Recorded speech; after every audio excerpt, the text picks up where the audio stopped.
Hola por allá, ¿cómo están todos? Soy Daniel de la Osa y nací en La Habana, Cuba, en el 1962. Al inicio de este video de hoy, quería aclarar alguna que otra cosa que me parece que ya es necesario.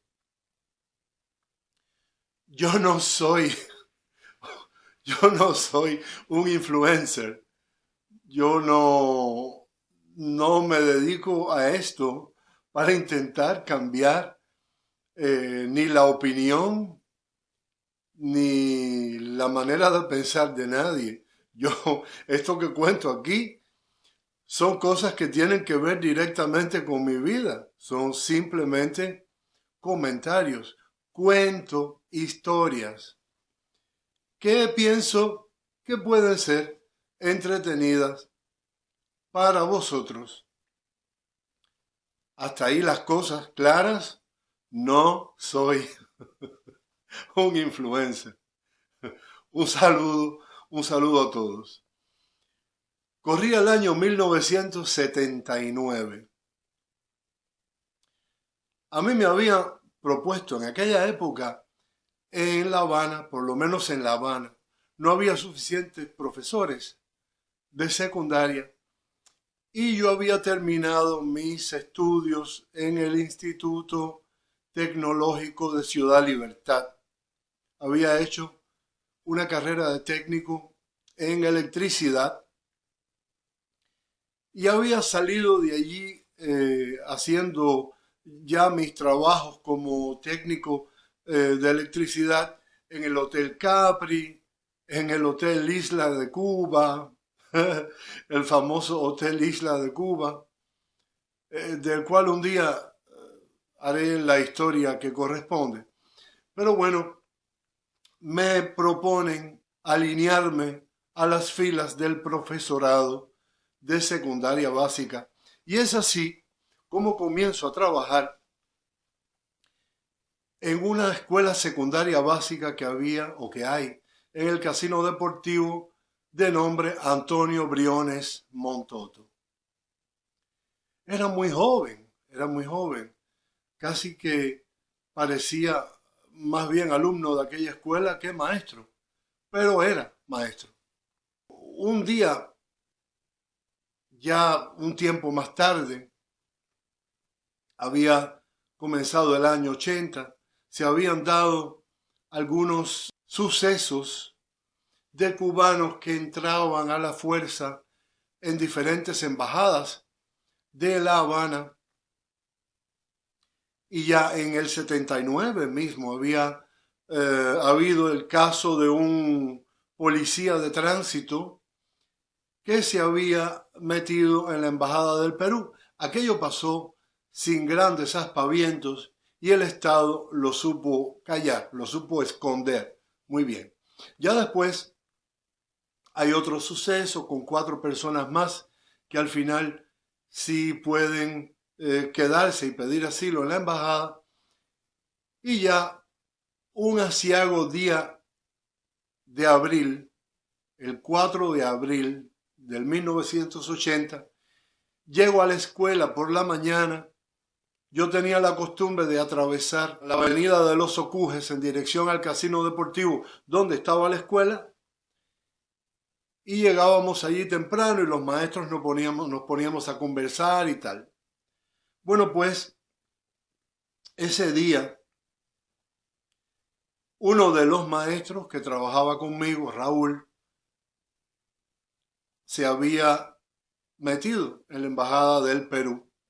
Una guagua se había violado la posta, había roto la cerca de entrada y con aquellas personas que iban dentro se meten dentro de la embajada sin poder evitar que una bala perdida hiriera gravemente a uno de los guardias que estaba en la posta y otro de los asaltantes, según decían, que iba en aquel ómnibus, también es herido. Bueno, pues aquella gente se metió a la fuerza dentro de la embajada y aquello corrió como si fuera pólvora. Inmediatamente, ese mismo día 4 de abril, ya por la noche, había 1000 personas allá adentro. La gente se metía no importa cómo.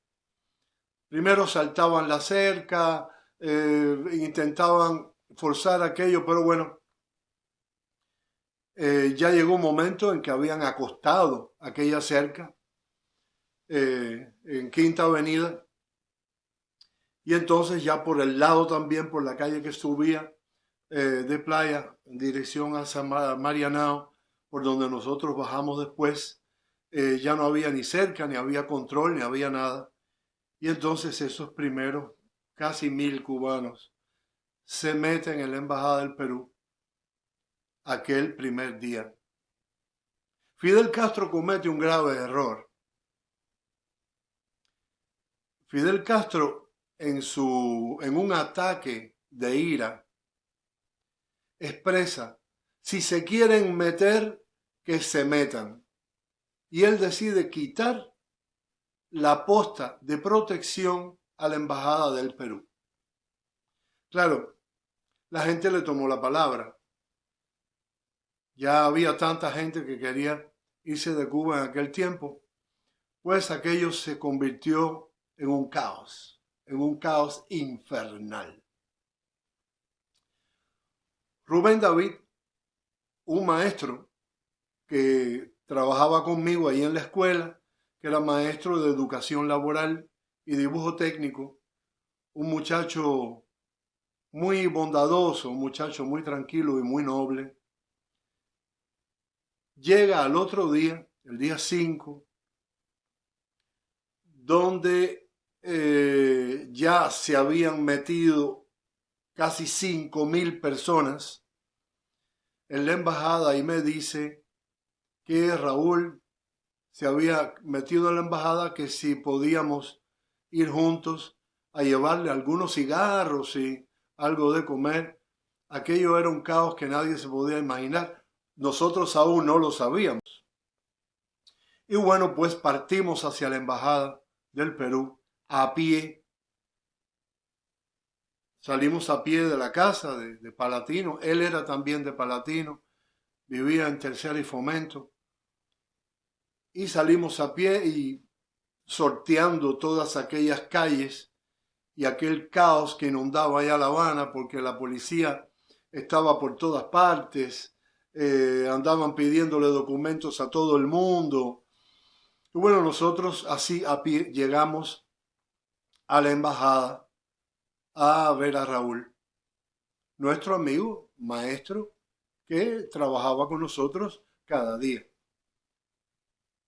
Bueno, pues logramos entrar a la embajada, logra él, yo me quedo del otro lado de la cerca esa primera vez, y él entra, bueno, ya aquí, allí no había control, allí no había control, ya solamente 24 horas después, el descontrol, el caos y el mal olor que había en aquel lugar era increíble, porque no había servicios médicos, no había camas, no había aún ninguna carpa, no había protección, la gente dormía a la intemperie, la gente hacía sus necesidades fuera, allí se caminaba encima de la orina y los excrementos. Pues así fuimos asistiendo cada día. El día 6 ya había 10.000 personas. Aquello fue apoteósico. No les describo las condiciones humanas. La gente estaba uno encima de los otros. Cuando había un bocadillo que comer se lo arrebataban, le quitaban el agua a la gente. Era un salvajismo propio del ser humano por sobrevivir. Y el gobierno cubano cada vez estaba más contento de que aquello se convirtiera en un caos. Así continuamos trabajando. Ya 3 días después se regularizan las clases en la escuela y entonces nosotros comenzamos ya a impartir nuestras asignaturas. La cosa es que se complica más porque los maestros y los alumnos de la escuela empiezan a partir, empiezan a meterse también en la Embajada del Perú. Unos días después, no recuerdo cuántos días, quizás fueron 10, quizás fueron 15, no recuerdo muy bien, la cifra de personas dentro de la embajada pidiendo asilo llegó a 120.000. Ya la gente los mandaban para la casa con la promesa de que le iban a dar una visa, de que estaban haciendo algunas concertaciones con el gobierno de Perú para solucionar aquello, pero en realidad el gobierno cubano estaba intentando convencer al gobierno de Perú de no recibir a esos cubanos que estaban en la embajada o que querían pedir asilo. El gobierno de Perú fue muy fuerte. El embajador en aquella época no aceptó la propuesta que le hace Fidel y acepta el éxodo hacia el Perú. Se llevaron en principio unos 800 cubanos que cobijaron en un parque que había en Lima. Muy valiente la decisión del embajador,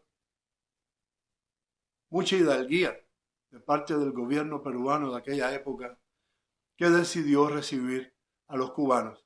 Pero aquello era incontrolable. Se continuaban yendo los maestros, había cada vez menos, la escuela estaba diezmada, no podíamos impartir clases, porque terminó yéndose el director de la escuela, Evelio se llamaba. Pues hasta el director de la escuela, Briones Montoto, se metió en la embajada. Aquello no terminó ahí. Muchos de aquellos alumnos se fueron, muchos de aquellos maestros decidieron también formar parte de aquel éxodo que finalmente se convirtió en los Marielitos, en los famosos Marielitos, que emigraron hacia los Estados Unidos. Más de 120.000 personas. Una cosa increíble para aquel tiempo. Fidel Castro se equivocó y lo hizo de nuevo en el Maleconazo, años más tarde. Esto se los cuento para que sepan que todo lo que yo digo aquí son cosas que me pasaron en mi vida. Sí, estuve dentro de la Embajada del Perú, no con la intención de irme, sino de llevarle algún que otro refrigerio a personas que yo apreciaba y estaban dentro. En aquel descontrol, en aquella época, era sencillamente doloroso ver en las condiciones que vivió aquella gente en aquel momento, en el 1980. Aquello comenzó el 4 de abril de 1980. Cuídense bien. Hasta aquí este video. Espero que si no aprenden algo, por lo menos que recuerden algo, que sirva de algo estas historias que cuento. Si les gusta, suscríbanse al canal, dejen sus likes. Cada día seremos más fuertes. Y como digo, yo no soy un influencer. Un abrazo a todos. Cuídense bien. No hablen mal de nadie. Y hasta la próxima.